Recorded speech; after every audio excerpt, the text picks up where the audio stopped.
up to be to present. And it's your first time presenting, I believe, right? Yes, sir. At APA? Yeah. And so thank you very much. This is evidence that, and when he walks out of here alive today, it's evidence to all of you, concrete evidence that presenting here doesn't kill you, right? So for those of you who haven't presented yet, please let us know. You know, send it right on the meetup page, or let me or Danny let us know, and we'll get you on the docket. But before that, actually, why don't we have the announcement, PyTexas announcement before that? Yes, okay. Oh, one thing, sorry, before that, I forgot. Sponsors, I'm just really tired right now, so I apologize. The venue sponsor tonight, of course, is Capital Factory, because we're here at Capital Factory. The food and drinks, there will be drinks, I promise, but the food and drinks are from Anaconda. We are hiring. If you go to anaconda.com, look at careers. A lot of positions. We are hiring here in Austin. We are hiring in Berlin. We are hiring some roles in New York, and we're actually hiring like an open source. One of our roles, the role that's in my particular part of the organization, is an open source developer. So we are looking for someone for that role. So check it out, anaconda.com, and also AnacondaCon. The conference is here at the Fairmont in April. So to encourage all of you. It's really targeted as a hybrid community/industry conference. The pricing very much puts it kind of at that industry conference level. It's a business of data science kind of conference. A lot of great talks. We sort of went through the speaker lineup, and it's very nice. One of our keynote speakers will be the creator of Keras, Francois Cholet. He'll be here. So yeah, with that, an announcement about PyTexas. Sure. So my name is Jeremy. I'm an organizer for another meetup and a former chair for the PyTexas conference. Still involved in it, and just wanted to make sure everybody knows that that conference is also in April. It's a week later, but sort of targeted differently, and it's more built around the Python language and the Texas sort of regional community. So that's April 13th and 14th. Individual tickets are $80 or so, and corporate tickets are a little bit more to subsidize help with students and some of our financial aid packaging and stuff. Two big things. One, please register. We have a hard limit on how many people we can have. We're going to be in the beautiful Austin Public Library, which is an amazing venue, and we're really looking forward to it. And we will be much bigger than last year. If you came last year, we were only at about 140 people. We have a little more space. We're closer to 250 this year, which is fantastic. But because of the venue, it's one track, which is something PyCascade has been doing, and it's been going really well. So we'll be trying that out this year as well. And the last thing that's worth noting is the deadline for submitting for a talk is tomorrow, which is Valentine's Day. So get yourself a present and submit a talk. If you have a rejected PyCon talk, that's a really good potential talk for PyTexas. And I think that's it. In previous years, we have extended the talk deadline.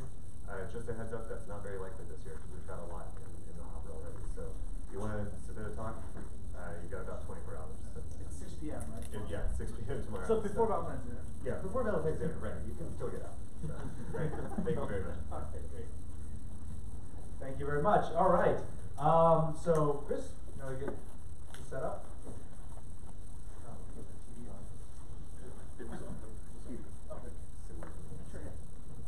If you have any questions about the conference itself or about a talk, or you're not sure it's a good idea or whatever, feel free to come talk to me after or during socializing time.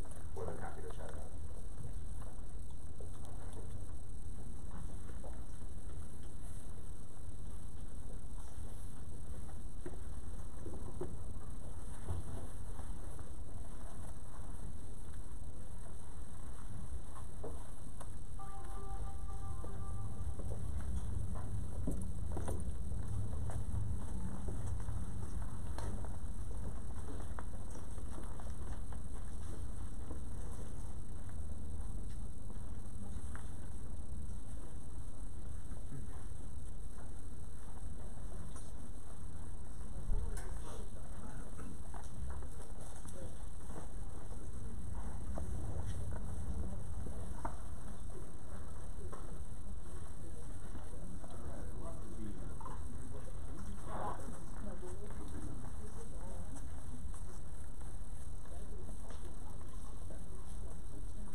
Is it showing up with this one?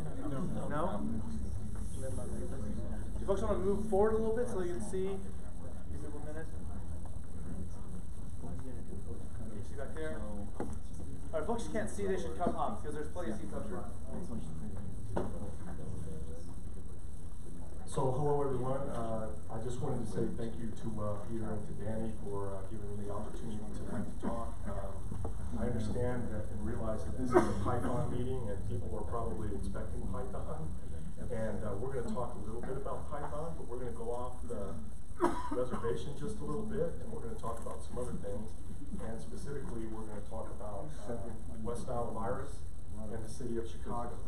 And this was a project that I did. And I want to be very crystal clear with what I'm saying here is that I was one member of a team and we did this project, you know what I'm saying, together. So there may be some questions that you may ask that I might not necessarily, I think I know the answer, I'm pretty sure I know the answer, but there may be some questions that I might not know the answer to. So just keep that in mind. And again, like I said, I'm happy to be here and like we're going to go off the reservation a little bit, but first off, let me tell you a little bit about myself, right? So how did I get to Python, okay? It's kind of a long and windy trail, but basically I was 25 years with a Fortune 500 American company here in the Austin area for all of that time. And they came to me and said, hey, you know, we don't need you anymore, we're gonna force you to retire. So I said, okay, all right, fine, nope, sounds good, we'll do that. You know, but in that vein, I don't think that I was quite done yet. So I wanted to do some other things, and so I was given the opportunity to take a data science class. And I took that data science class, and that's my in on Python, and they were going to use Python. So I'm relatively new to Python. I basically started learning Python last March, and I'm self-taught. I went online. Data Academy and Code Academy and all these different kinds of places. I went and I started coding in Python and doing that. Now, I'm going to be honest with you. For these 25 years that I was with this Fortune 500 company, I was doing customer service facing type stuff. I hadn't done any developing since my college days. And so I had to dust off a little bit of the cobwebs. And one of the things that I will say about Python is this, is that coming back to Python, going back all the way to my developing days back in college, was not necessarily as difficult to transition as you would think, because Python is awesome, okay? And Python, to me, for whatever reason, makes sense. I know some people it doesn't make sense, but to me, it actually physically makes sense. And so coming back to Python was actually a blessing. And I was actually very lucky, and I was able to catch on a lot, okay? So being self-taught, I also bought the, I hate to admit this, I'm sorry Peter, but I actually bought the Python programming book for dummies. And it was actually good, because actually going back, it was actually a good start, and there was a lot of good information in there that actually helped me, you know what I'm saying, build up my foundation and my grades. So I'm not quite there yet. I wouldn't say that I'm a Python aficionado by any stretch of the imagination. Going through the data science class actually took me into levels and into the bowels of Python that I was very lucky to go to. So going back, this was one of the projects that we did, right? So this was one of the projects. We had one project every other week, and we had 2 labs every week, and this was one of the projects, like I said, that I deemed that we did. This is actually, believe it or not, an old Kaggle deal. And it was about maybe 3 or 4 years ago, but they actually thought that it was really good. And it's basically about West Nile. So how many people here know anything about mosquitoes? Are you good with mosquitoes? The most deadly animal in the world. Yeah. Yeah. So mosquitoes, when you really think about it, they're not necessarily the most exciting subject, but here in the data science class, what I'll show you is what we went through in regards to everything that we did regards to all of our analysis and everything was actually done in Python. So there's the link. Okay, so everything that we did in regards to my team and what we did on this, all of the analysis were done in Python. Actually in Anaconda and Jupyter Notebook. So it was there, and I have some examples if you want to see those. They're very short, very small examples. Obviously the code was, you know what I'm saying, pretty big and pretty large. But anyway, so mosquitoes, you're like, oh wow. But you know what? The city of Chicago has a mosquito problem, and they actually have a West Nile problem. And I'll go into that, you know what I'm saying? So we're going to go into a lot of these different things, the context, the analysis, and we're going to go into the conclusion. The methodology so much, you know what I'm saying, that was really deep into the data science piece that we had to do specifically for the class, and I don't think it's really appropriate, you know what I'm saying, for this audience. But, so we'll only go over the first three. So obviously the overview, right, is that Chicago was faced with this crucial need, you know what I'm saying, they had the deaths. And I don't know whether you know this or not, but the city of Chicago has the highest West Nile deaths in the country. Now Zika has become an issue here recently, right, but that's in the southern states and specifically, you know what I'm saying, in southern Florida. But Zika is not an issue in Chicago, West Nile is. But I don't know whether you know this or not, an interesting factoid about West Nile is West Nile actually perpetuated or started in the United States in New York City, specifically in Brooklyn and Queens in 1999, and that's where West Nile started. Obviously it spread, you know what I'm saying, it can spread, it spread to Chicago, and Chicago for whatever reason seemed to have an issue with it all the way through. So we had to make up a silly company name, so we named ourselves Mastodon. I let one of the guys in the group who was into sci-fi and video games and stuff like that, so he came up. And so whenever you see the word Mastodon, Mastodon was the name of the company that the fictitious company that we were going to use, you know what I'm saying, when we would go to the Chicago, to the city of Chicago and do this. So this is in regards to, this is the latest data on mosquito control, and this is actually in southern Florida in Miami-Dade, where they're actually having a huge Zika problem. And so the reason why I wanted to show this is I wanted to give you the financial impact as closely to now as possible, and that's what we did, you know what I'm saying, inside of the class, was that it's 2.2 million, you know what I'm saying, in regards to infectious diseases and Zika, trying to do that. And they're trying to come up with a vaccine, and they don't even have the money for that, so they're trying to come up with that. So there's things that they're doing, right? Miami-Dade County spends $10 million. They spent $10 million in 2018 on mosquito control. And then of course the US federal budget has $1.1 billion, and what they're trying to do is they're trying to eradicate mosquito vector diseases, right? Which is something that we all work from, or we all benefit from as far as that. Part of that 1.1 billion is probably going to Dade in regards to a Zika vaccine so that they can get that vaccine, you know what I'm saying, into a working state. Any questions on this? So the challenges with eradicating mosquitoes is very difficult, right? Because they're aquatic, number one. They change, they don't live very long, but they create a lot of damage. And so things can move from one place to another. So basically what you're trying to do is you're trying to hit a moving target all of the time, because mosquitoes don't necessarily stay in one place. Although, another interesting factoid is that generally mosquitoes stay within a mile or two, but generally within the first mile of where their source or where they were born. So that's interesting, and you need to know that, right? But from a data science standpoint, if you know that information, it actually helps you to come up with a strategy to help eradicate the mosquitoes, right? So they got lifestyles, the lifestyles of the mosquito, right? The male mosquito basically just exists for reproduction, and that's it.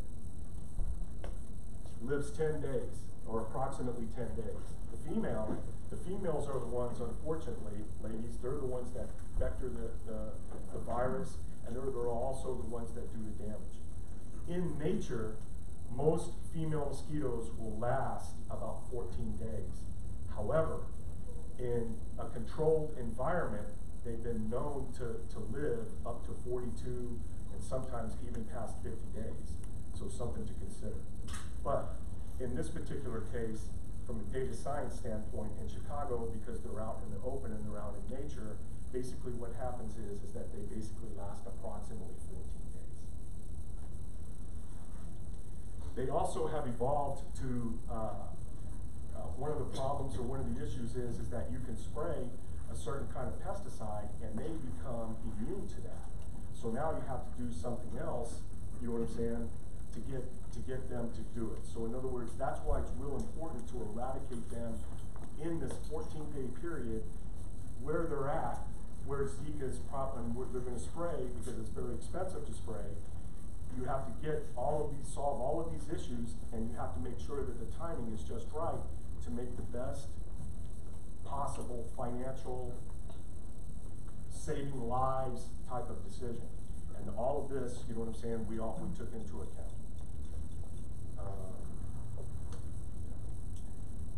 Then mosquito, so there's two kinds of pesticides, or there's two kinds of mosquito control that most people use, right? So you have a larvicide, which is actually used within water, right, to kill larvae in where they're sourced at before they become a biting adult. So that's really good. If you can get that, and it's actually very effective, if you can get to the source of where the mosquitoes are, and you can use this larvicide, basically what happens is it kills those biting mosquitoes even before they become adult. Most people would be familiar with the other kind, which is the adulticide, which is more like a fogging type of thing, where they fog, you know what I'm saying, and try to kill as many mosquitoes as they possibly can. But the question is, where do you fog? When do you fog? How do you fog? How much fog should you use? All of these different kinds of questions, right, will come up. And in this particular instance, basically what was happening is the city of Chicago puts out traps. They put out mosquito traps. So you have a longitude and a latitude of where those actual traps are. If you take into account the information that I just shared with you, that mosquitoes basically go from 1 mile from their source, then what happens is that you know that you have a pretty good longitude and latitude in there, and you go in there. So what happens is if you catch these traps, they take those traps and then they take them to the lab, and if they find West Nile virus active female mosquitoes, okay, then they know that there's a strong possibility, you know what I'm saying, in that, and then it comes into the whole timing thing. And then you want to spray or fog, you know what I'm saying, in those particular areas.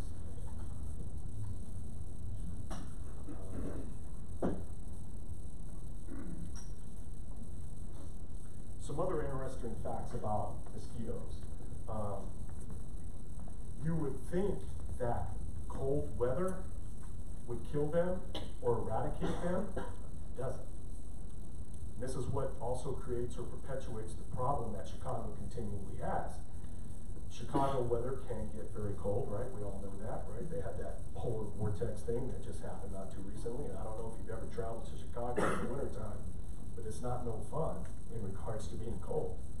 But what happens is if they are in the 3 stages of an egg, a pupa, or a larva, what happens is if they get frozen, it freezes, and then what happens is they just go into a state called diapause.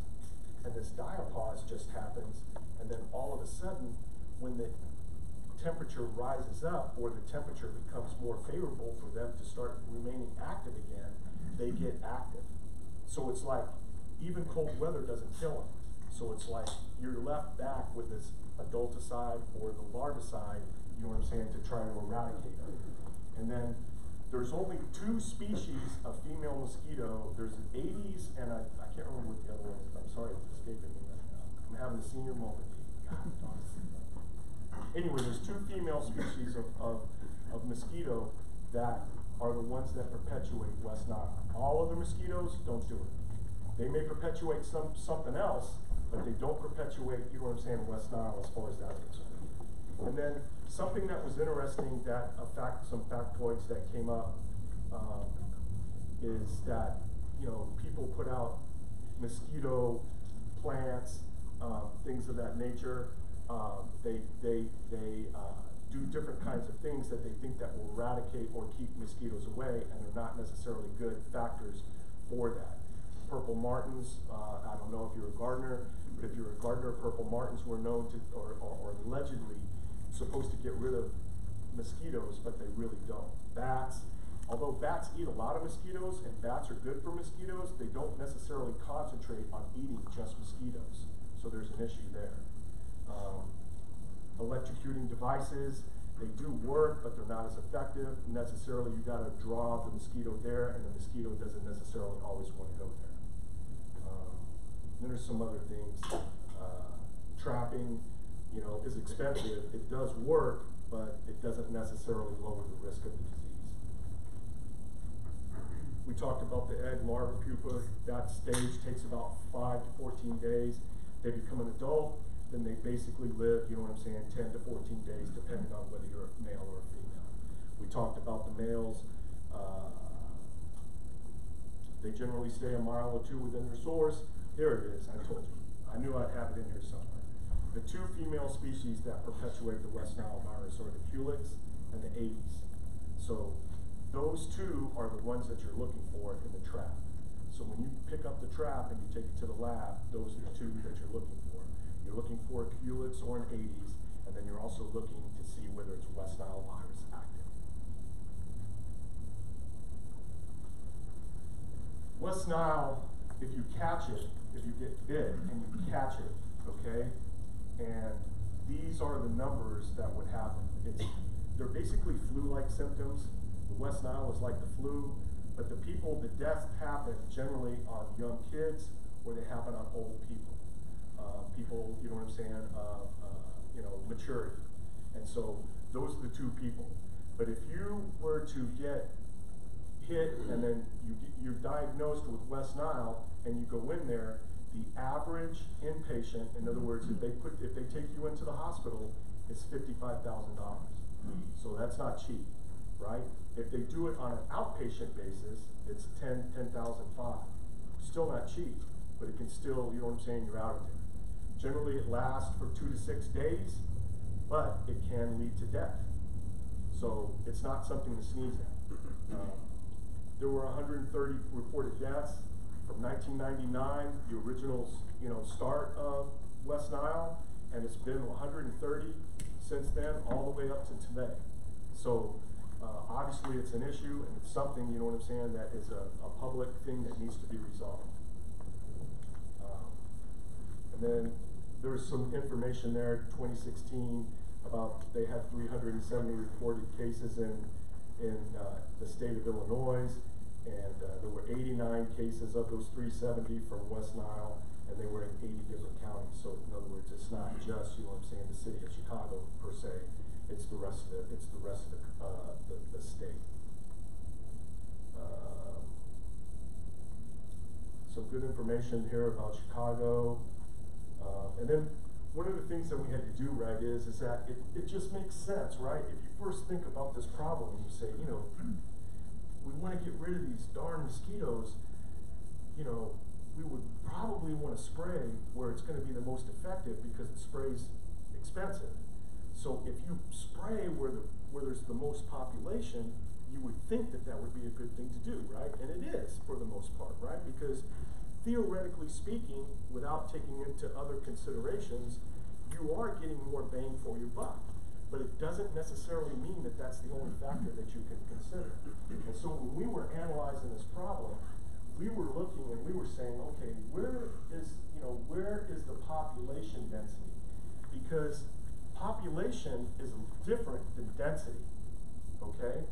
And so you can have 3 or 4 apartment buildings, you know what I'm saying, on a 3 or 4 block radius, and that population is very dense. Or you can just have houses, you know what I'm saying, in the suburbs, and there's a lot of houses out there. There's a lot of families that live out there, but it's not necessarily as dense.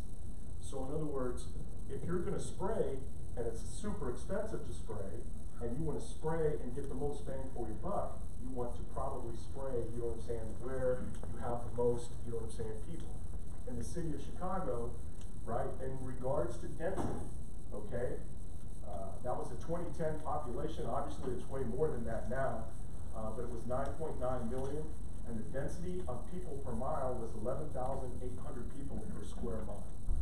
So Chicago has 145,000 acres. The most dense areas, right, are along the North Shore and the Lake Michigan north of downtown. So in other words, all of these shaded areas right in here, you know what I'm saying, is where all the people live. And it would make sense. People want to live out by the lake. You know what I'm saying? Okay. They want to live out by the lake and they want to go, and then it obviously goes back from there, and then there's more people there in the north. So the challenge is, you know what I'm saying, where do you maximize, you know what I'm saying, by treating for West Nile? And you just don't take into all consideration this, right? You want to take in July through November, those are the most active months in Chicago, right? So that's what we looked at. You also want to look at where the incidents and where the locations are, so that's right, we've got to do all the traps, so we've got to do all the business with the traps. You know, you also want to have fast turnaround on the traps, because if you know where it is, you really only have that 14-day window, you know what I'm saying, to get rid of it. In this particular case, we found out that there's the Des Plaines River that goes through the city of Chicago. There was a lot of mosquito activity there, which would make sense because they're aquatic. There was also, there was a forest of Cook County, a preserve, you know what I'm saying? And in that forest, obviously, was a lot wetter, a little bit more, you know, conducive to having, you know what I'm saying, mosquito populations flare out of control. And then they were also near O'Hare. I guess they were coming in, you know what I'm saying, with the traffic, you know what I'm saying, of the airplanes and the flights and everything. And this was a,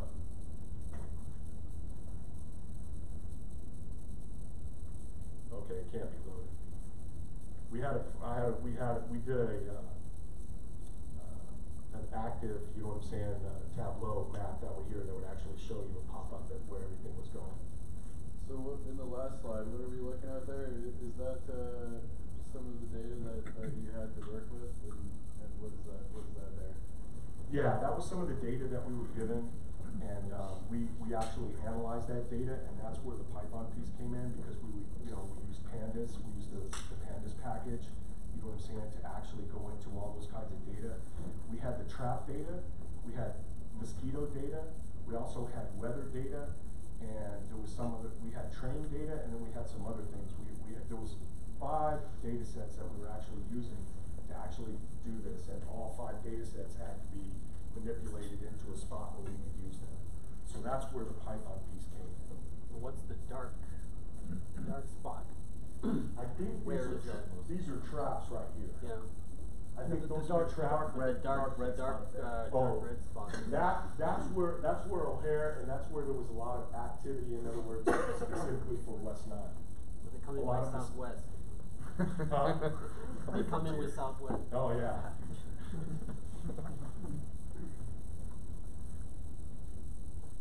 And so, the analysis that we did, right, was that there was certain species of mosquitoes, right, where the pippins and the restaurants where we used. In other words, what happened was if the rate, because you can see that there's different years here, 2007, 2009, and then 2011 and 2013, right? So we had different years of data.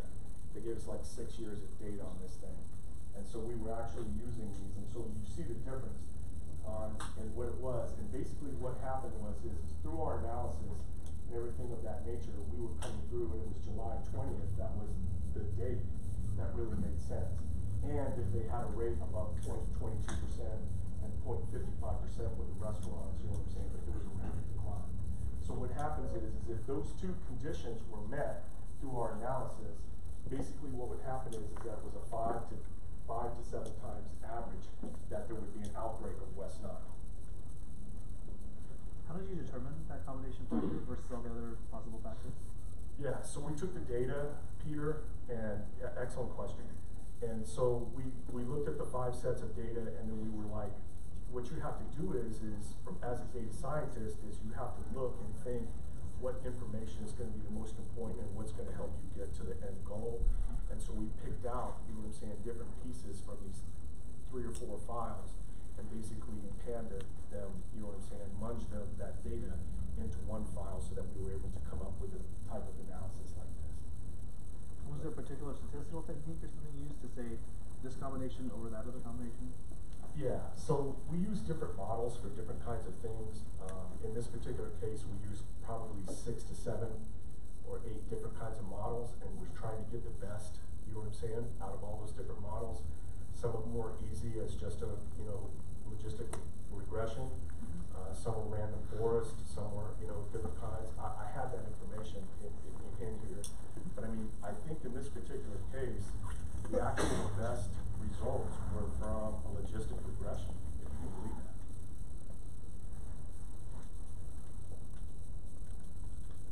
The threshold day that we came up with, you know what I'm saying, from the data that we were given was July 20th. So if you were able to stop and spray in the right places by July 20th, then you would, in those 2 years where there was outbreaks, which was 2007 and 2013, you were able to stop, you know what I'm saying, a lot of West Nile, which was actually really good. And then going back to the this is Chicago data now, 1.3 million, 16K for a hospital visit, and then it was 815K that it was going to cost or the community benefit, you know what I'm saying, by stopping a case, you know what I'm saying, of West Nile. So the recommendations that we came up with were, you know, you want to respond to an outbreak quickly at the first sign, obviously that July 20th date, if you can get it. You want to follow, you know what I'm saying, a smart frogging, larvicide, you know what I'm saying, location, you know what I'm saying, of where the West Nile is perpetuated and where it can be vectored. And then public education is really big, you know what I'm saying, on stopping West Nile, right? So believe it or not, mosquitoes can grow in like a little capful of water. That's all they need. So, you know, TV campaigns, commercials, radio, newspaper, telling people, you know what I'm saying, hey, don't have anything that will basically allow a mosquito to come or to grow, and you know what I'm saying, do that is really huge. And then of course, you know what I'm saying, from a data science perspective, we wanted them to collect more data, you know, because we wanted to have longer periods of data to actually come up with better things. And then that's basically it.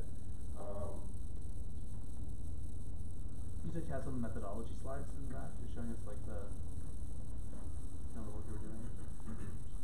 This is obviously a Jupyter notebook, right, that we used, and it's just a small piece of basically what we were doing there is that we were taking into account the weather data and then the spray data, where, in other words, where the city of Chicago was spraying. And can you make it bigger? let me see. Is that better? No, press Command plus. Command plus. Press Command plus, it'll make the font bigger. Oh.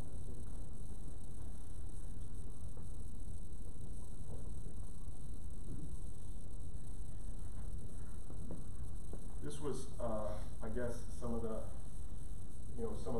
stuff again. This is just a brief, you know what I'm saying, a very small, you know what I'm saying.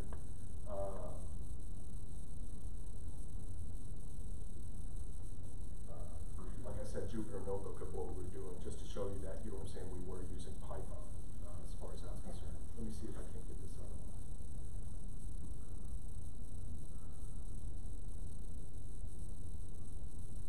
When did you start doing this project? You said you started learning Python in March of last year. And by which point did you start working on code like this? I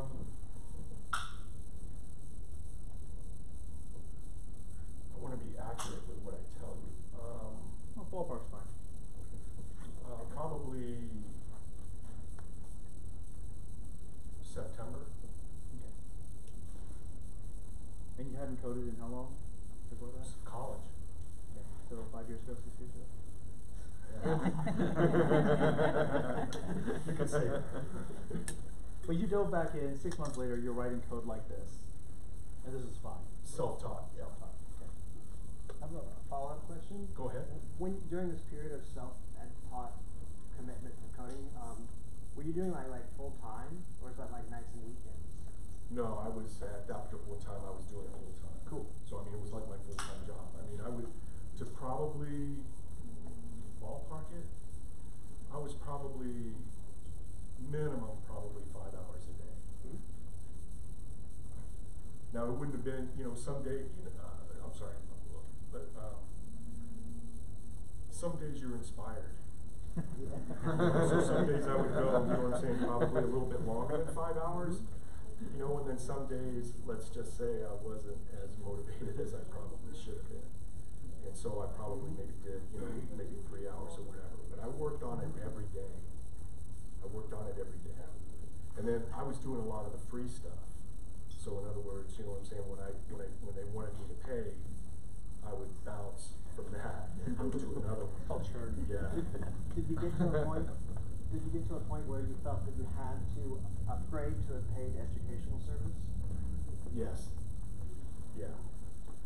Yeah, I eventually got to the point where I knew that, you know what I'm saying, but at that particular point in time, that's when I started the data science class, so I figured that, you know what I'm saying, at that point, that they would give me a different perspective.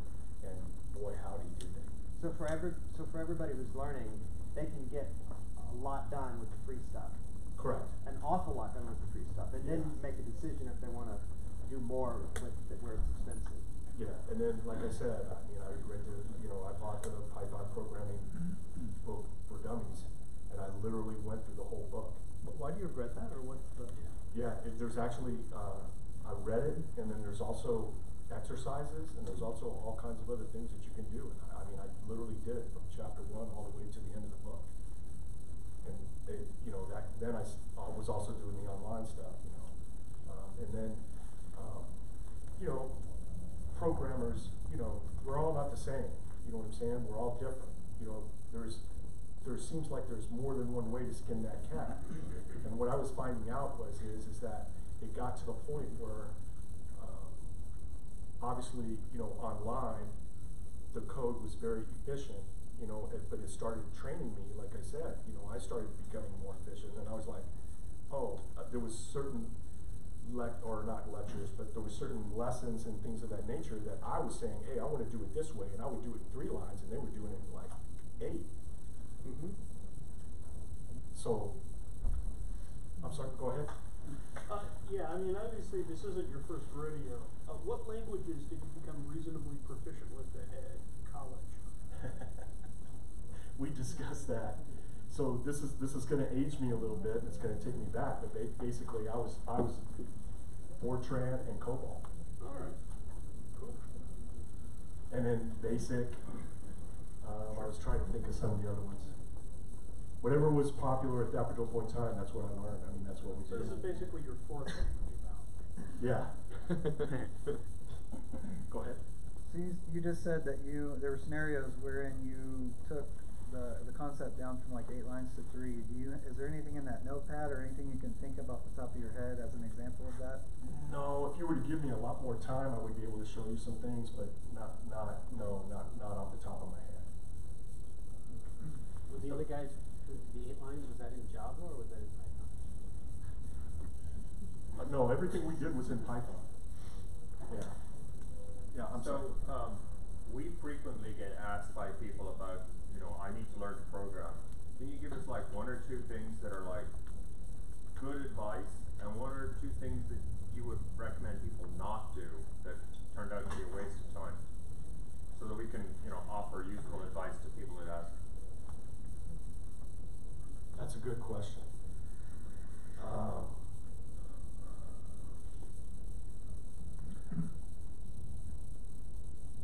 I don't want to say it depends, but I think it depends on the person.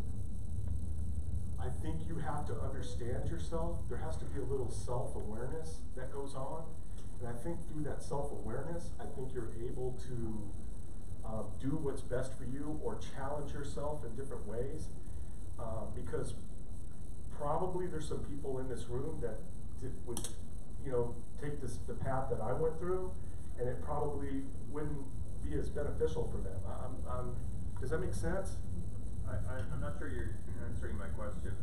If somebody comes to me and asks me, hey, I need to learn the program, what should I do? I mean, what can you, from your experience, do you have one or two things that you can say, that worked well, and one or two things that you can say, that was a waste of time, I wish I hadn't wasted the time? Well, I guess the online courses are pretty good now. They really are. And they do challenge you. I mean, depending on how deep you can go, they do have different levels.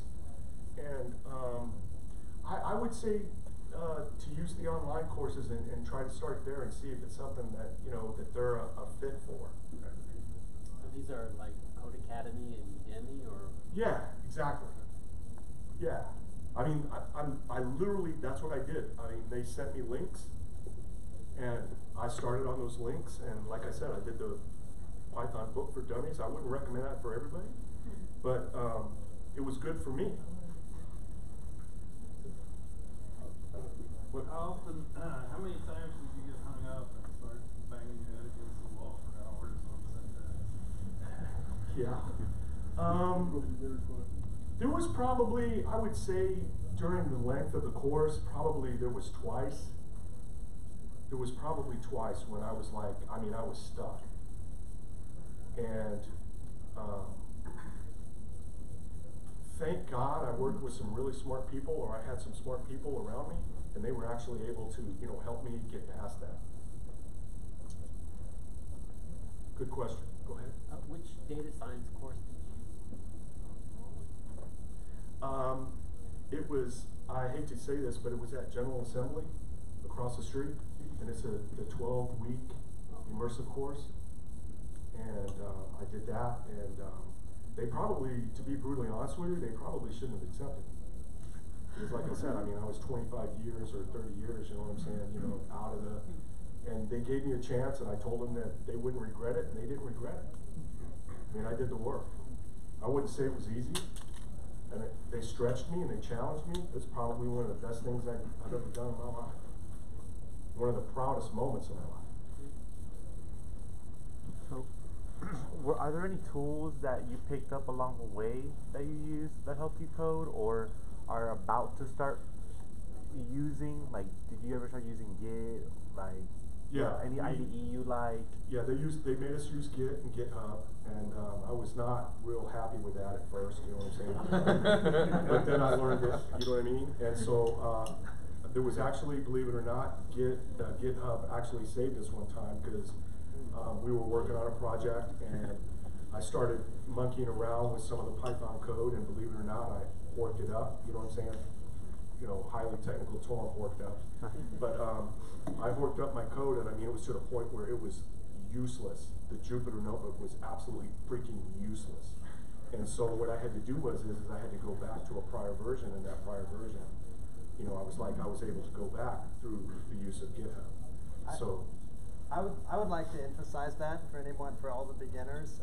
When Git is really weird, and if you're coming out from the cold and you're exposed to Git first, it feels incredibly awkward and painful to understand these new paradigms that have no analog in anything else we've ever done, and you just sort of grind at it for a while. But then after a while, it's like, this is extraordinarily powerful. I can't believe we have a society that's been around for centuries without it. right. and then you get to a point where like, it's like the whole world should be Git. Well, when you're begging, you know what I'm saying, for a backup, and it's got it. You know what I'm saying? Because you got that slice, and if you're really doing it the way that you should, every time you touch that code, you probably should be saving it. So therefore, you're not having to reinvent the wheel. But yeah, absolutely. Did I answer the rest of your question? So, you know Git. Yes. So, moving forward, is there like another tool that you have, like your mindset Well, that's on right. to Yeah, learn? yeah. So yeah, I'm sorry.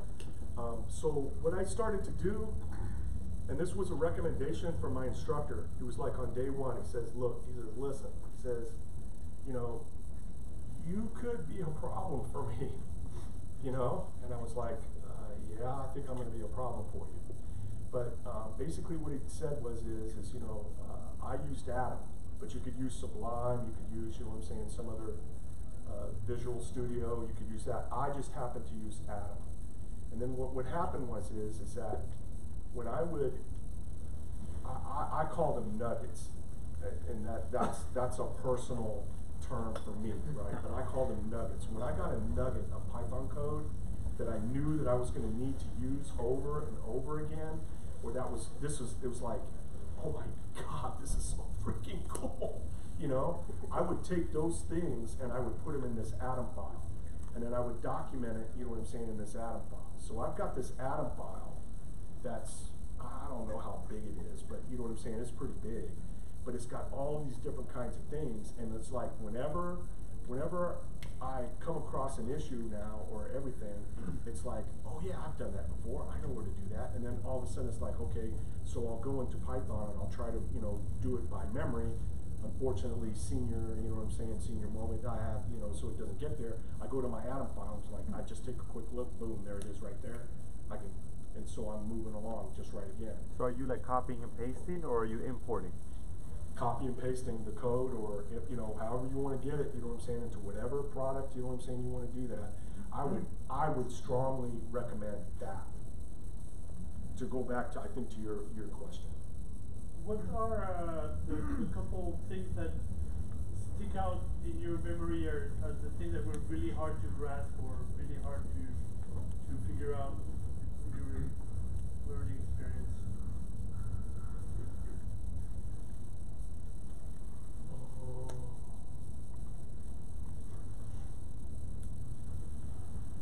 One of the things that I struggled with at first, not so much now, but one of the things that I struggled with at first was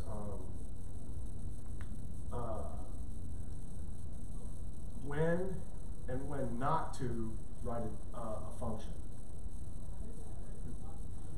And what I was finding out is that there was a lot more times I should have wrote a function than I did, because I was going to use that code, or I could tweak just certain names or a file or whatever.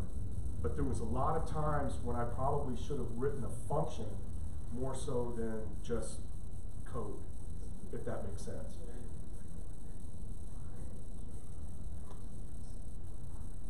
Go ahead. What would you like to learn next? Well, I'd like to become more proficient, you know what I'm saying, obviously in Python. I mean, when I say more proficient, I want to become stronger. Obviously, the last month's lecture was actually very good for me, because that guy was responsible for, you know, creating some of the packages within Python. So it was really good to see where his mindset was and where he was going with it. Obviously, open source is not something that's really easily to be maintained, but it was impressive to me to see that. But yeah, I want to get stronger. Probably want to learn some other things. Probably get better. Just get better, I think, in other types of products, like some of the things that we were using, like Tableau, which is very powerful for visualization. Probably, yeah, just get stronger, I think.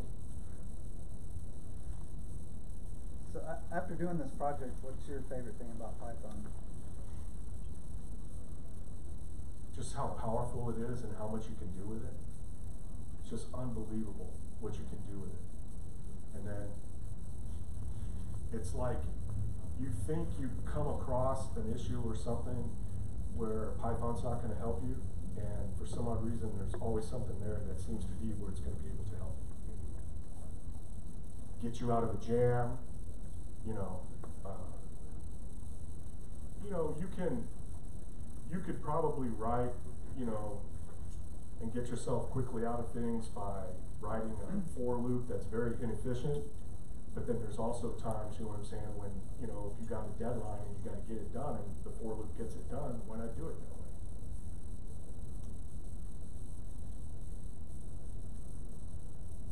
Go ahead. So, I just want to like plus one the technical notebook idea. That's kind of how I think of, like, you know, not copying and pasting previous stuff, but just keeping like that tickler concept. Like I can read back through my own code and I find it interesting.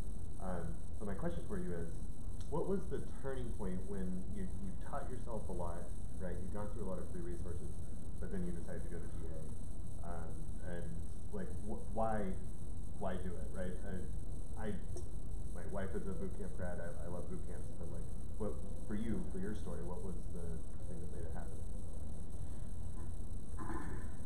You want the honest answer, or you want the? Yeah, no, I think the honest answer. Well, no, lie to us first, and then give us the honest answer. Let's hear from you. No, I'm seriously interested in the good lie. Yeah. Sure. The logical answer would be, that I wasn't done, and I knew that I, wanted to like prove to people or prove to future employers that, what I'm saying, that I can learn something and I can learn it quickly, and that, I'm just not an old dog, sitting on the porch. Sure. That's the logical answer. Okay. The honest answer is, had a discussion with my wife, telling her what my situation was or what our situation was, because it's her situation too. And she turned around and she basically told me, you gotta go back to work. If you think you can retire, hell no, baby. Because I'm not gonna be working and you're sorry, Rump's gonna be at home. Yeah. That was a true answer. And so I was like, you know what? I gotta do something. So when she said, you gotta work, I said, okay, I need to put myself in a different light. And that was the light that just happened to come. Am I there yet? No. I'd love to learn. I'd love to, get into a situation where, somebody who's way smarter than me is teaching me all kinds of other stuff. I love that. But I'll tell you what, basically within a 6-month to basically a 7-month period, I went from 0, not to a hero, but I'm on the playing field. Yeah. No, you're doing reinforcement logistic regression in Python notebooks. Yeah. We did all kinds of other stuff too. Some of the other projects that we did, they wanted us to predict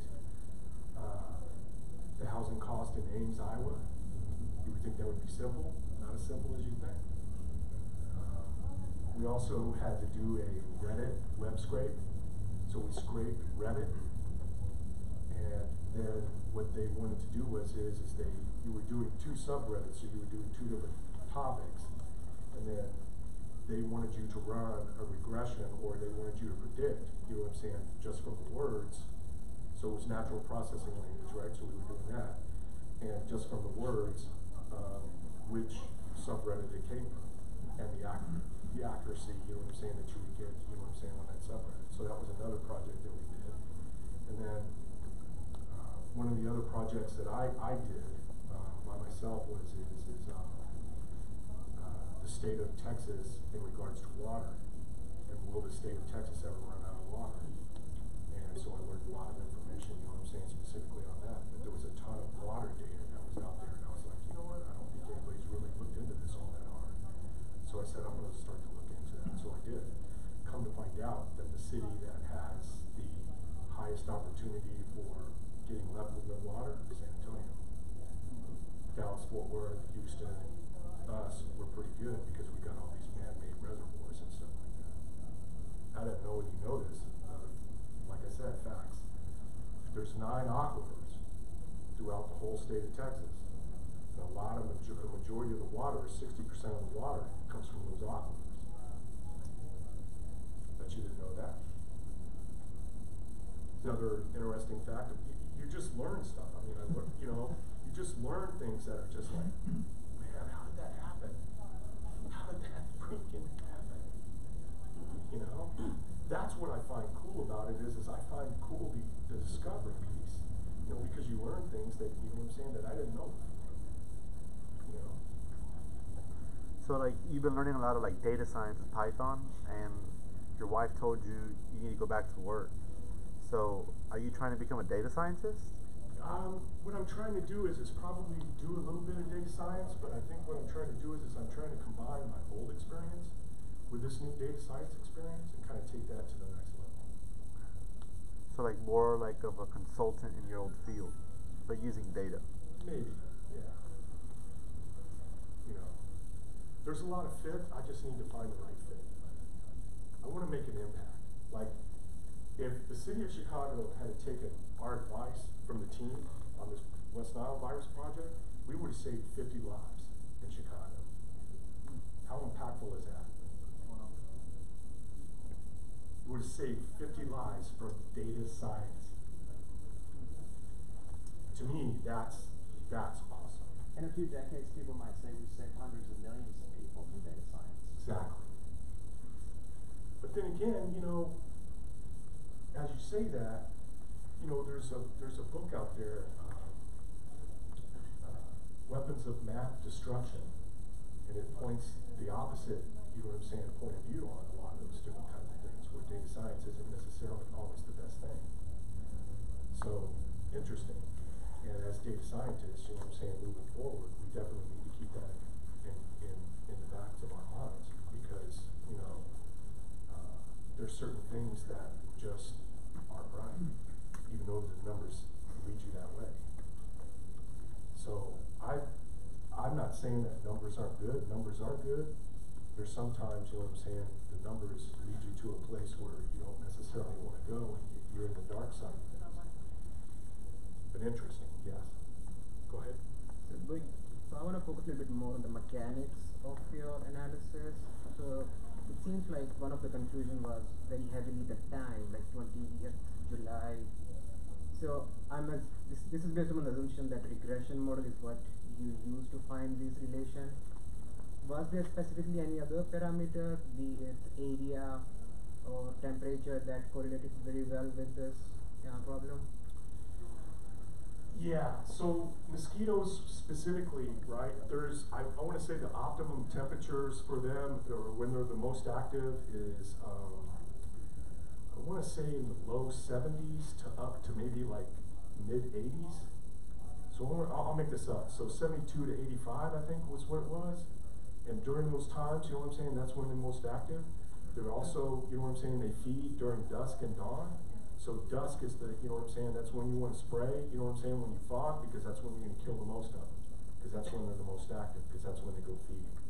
But some of the analysis that we did, and some of the things that we tried to pull in there, was that if you've ever been to Chicago, they have a really good train system, but the majority of the trains are not subways like New York City or Washington, D.C., or some of the other places. So all of the trains are exposed. And so what we tried to do is that when we saw the tracks that had West Nile and that they were close to like a train stop, we were following data down the train stop because we had longitude and latitude information. So we were using a lot of latitude and longitude information to see where the train stops were versus where the traps were, and if the train was perpetuating the West Nile virus throughout the city of Chicago. So we did a little bit of analysis on that. Now, I gotta be honest with you, you know what I'm saying? You know, we were on a deadline. So we weren't able, you know what I'm saying, to dive into that as deeply as we wanted to because we were cut short. But that was one of the things that we actually took into account. And I wanna say we were either 79 or 80%, you know what I'm saying, on what we were gonna do by saving those 50 lives on where to spray. Did you get your answer? As what, are they being moved on by the train? Sure, absolutely. And that's a positive affirmative answer. Yeah. Yeah. I have a two-parter. One, you said you did the side project on Texas Water. Have you written that up anywhere, like publicly? I have. It's another presentation that I have. Yeah. Cool. Two, what's the next thing you want to look, like next set of data you want to look at? I haven't really decided on that. That's an excellent question. I haven't really decided. But you know what? I'm putting some thought into that. Basically, to be really honest with you, right now, what I've been doing is the class was such a whirlwind. Recovering? Yeah, I was recovering, and then what I'm doing is I'm basically going back through all the old lessons, and I'm taking that Atom file, and I'm looking back, and I'm going through all of the lessons, and I'm trying to find all those Python nuggets, and I'm trying to put it back into my Atom file. That's what I've been working on right now. I haven't been as active on it as I should be, you know, due to the holidays and some other things. My family, I don't want to get into my family.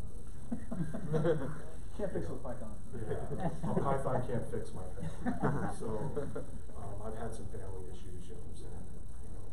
You could try recursion. Inheritance also sometimes, well. Alright, well, I think, we want to take a beer break and whatnot, but Chris, thank you so much for your presentation. Yeah, thank you. I think we all recognize how much courage it takes to come up in front of a room of technical experts and present on something that you're just learning, and so really very commendable for this. Thank you for all of your great answers, and very informative answers. As you can tell, a lot of people here have questions about how we teach Python, what's effective for beginners, where are the stumbling blocks.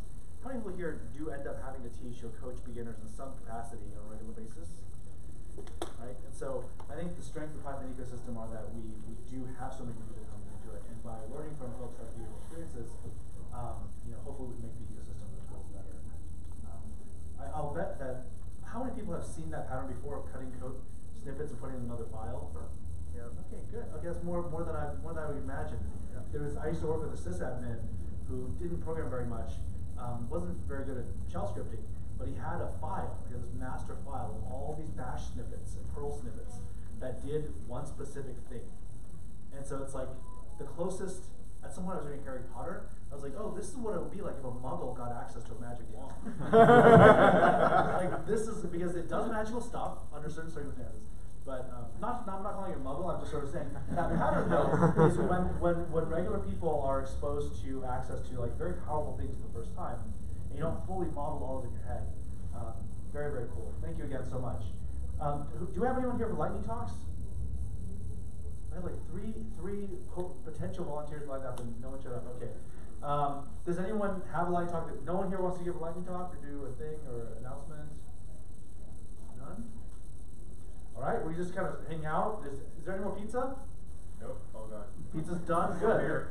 With pizza efficiency, there's still a few more beers. So we have probably another 20 minutes before they kick us out of here. But again, thank you very much. Thank Chris? you. I'm going to go too. And thank you everyone for coming out. So I have been.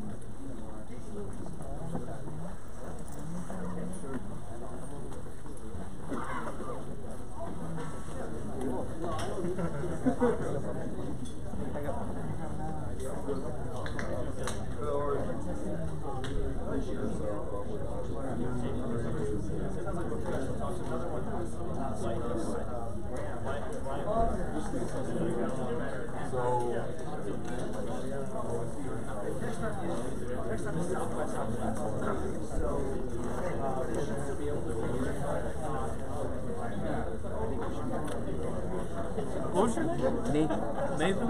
Yeah. Russell. Russell, nice to meet you. Yeah, we'll see you around, alright?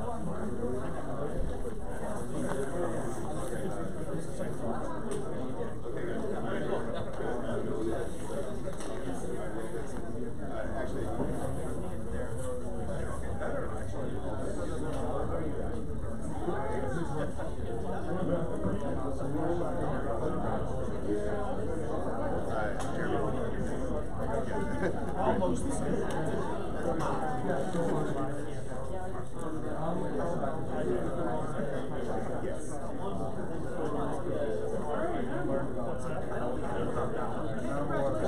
Because I had in my head still the first one.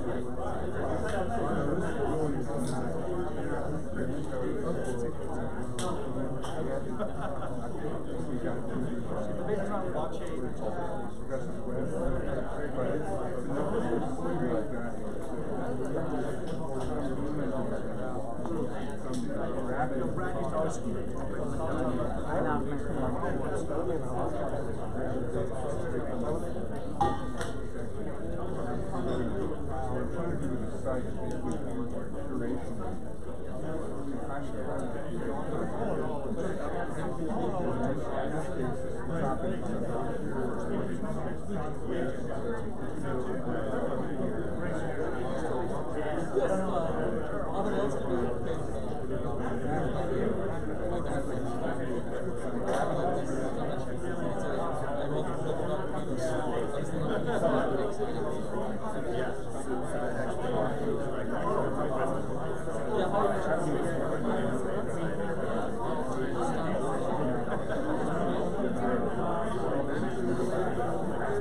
That's how